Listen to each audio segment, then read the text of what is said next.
The Cherrywood Challenge started with my first idea of Wicked. I went to New York City to see Wicked on Broadway, and I knew that I wanted just one color and a theme that was associated with a strong color. So when I saw the Wicked logo, I could envision lime green and black. I designed shades of the main color, and oftentimes I added black to the bundle. And the main rules were very simple. I wanted to keep all the quilts the same size, the same color, the same theme, and the same fabric. Sometimes in challenges you can make whatever size you want, but I really had a vision to see all of these quilts all together as one, and the best way to do that was have them the same size. I decided to make them 20 inches square so that they weren't very big. People could get them finished. And then I didn't want any other rules. I want people to have fun and try any kind of technique, any kind of embellishment. There's a lot of things you can do with fabric that most people don't know. You can use paints and beading and folding and stitching methods and whatever people can come up with. So that's the basic premise of the challenge, is to kind of open up people's horizons to what you can do with fabric. So every year I pick a theme. I've done a couple Broadway plays. I did Lion King on Broadway and worked with Disney. That was really fun. I did Van Gogh blue. I did Prince purple because, of course, Minnesota. Our latest one was graffiti. That time I gave people 8 colors of fabric to play with. So every year is a little bit different, but you can only use the colors that are provided to you in the bundle. So the main challenge is you can't add any other fabrics. You can play with what you have, but that kind of forces people to think differently. And it kind of shuts off all the little voices in your head about, well, what if I? You can only do this. So it's amazing the creativity that comes out of people that way. So this year's challenge was the Monarch butterfly. Why did you choose that? I actually had another idea in mind for the challenge because I have lists and lists that I'm always thinking about. But when the Monarch was put on the endangered species list, right before I was ready to make my decision, it was just an obvious choice. I developed this bundle of fabric, so I've got some oranges and the black and white, of course, of the Monarch, and then greens. And I put in special colors that aren't available in any other format. So a chrysalis green and a Monarch orange. And this year, for a fun thing to add, was milkweed seeds.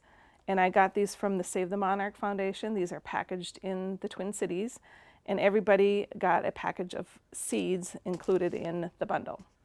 So how long do people have to make their pieces of art? I'm on a rotating, I announce the challenge in the fall, and they get about 9 or 10 months to finish. And some people wait until the last minute. Some people get them done right away. But they have almost a year to come up with their idea. It has to be an original idea and to execute it. And then we do the judging because we get a lot of submissions. We have grown from getting 100 entries back in the first year that we did it. This year was a record-breaking 472 entries. And they photograph their quilt. So the first round of judging is digitally. Take a photo and upload it to a website. And then I have blind jury process, so I have people going through and selecting. I give them a certain number of quilts that we can keep, and they jury it down to that collection. I was going to ask, do you do the judging or who does the judging? No, I stay out of it because I'm too close to it. So I have 3 anonymous jurors that select the collection. And then the quilts are sent here because we also give away prizes. So we're choosing like first, second, third, fourth place winners, but we want to see them in real life to do that. So that I'm a part of in coming up with that decision. So right now is a really exciting time for us. The quilts are coming here to Baxter, and it's like Christmas every day because we get to open up the packages and see all these fabulous quilts coming. Then how many are accepted for the contest? We're going to accept 225 this year, which is also the most we've ever accepted.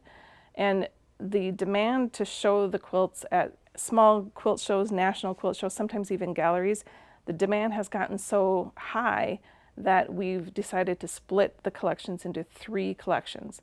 So we can have one collection on the East Coast while one is on the West Coast, and they travel all over the country for over a year.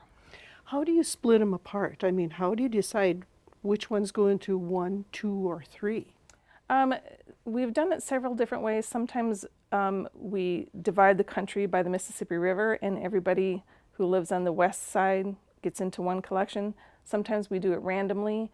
I may group them together just by like theme and just split them into different trunks, they call them. Where do the people live that enter your contest?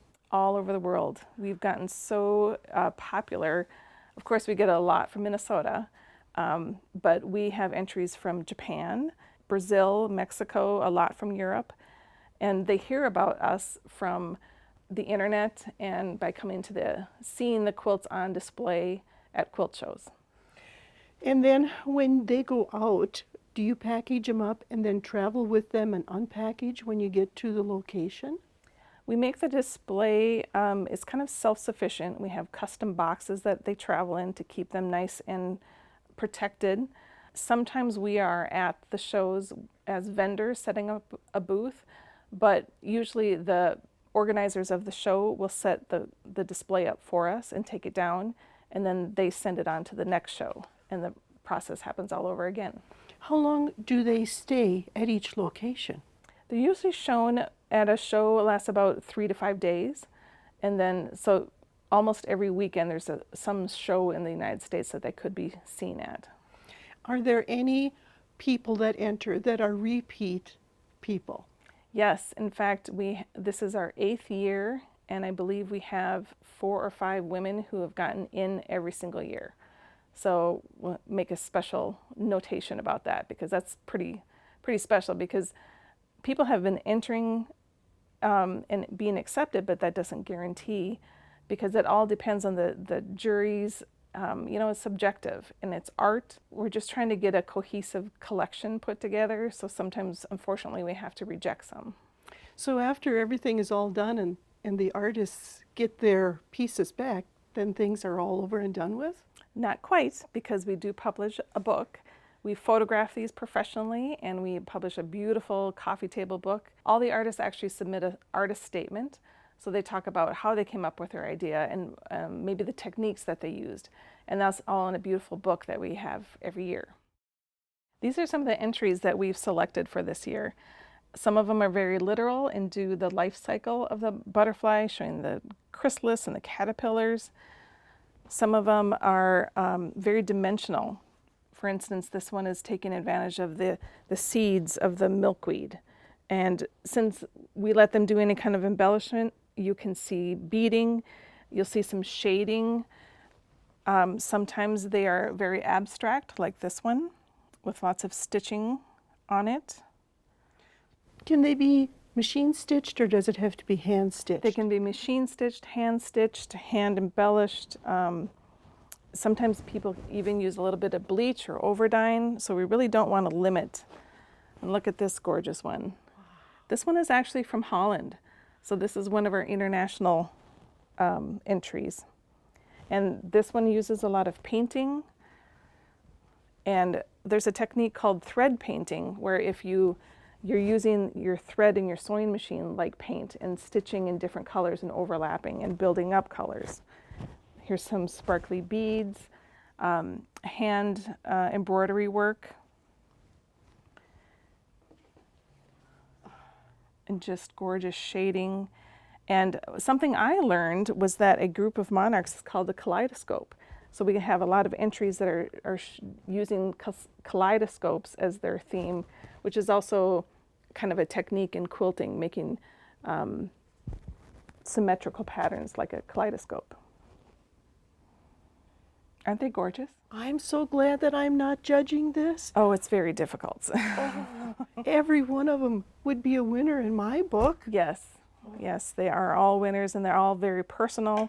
I love hearing the stories behind them, so I get to meet the artists when I'm out and about at quilt shows, and there's always a story behind the quilt. It's not just a piece of art. There's meaning behind it. Or monarchs are also a symbol for memory, so people are dedicating their quilts to people they've lost in their lives, and just a lot of really interesting stories.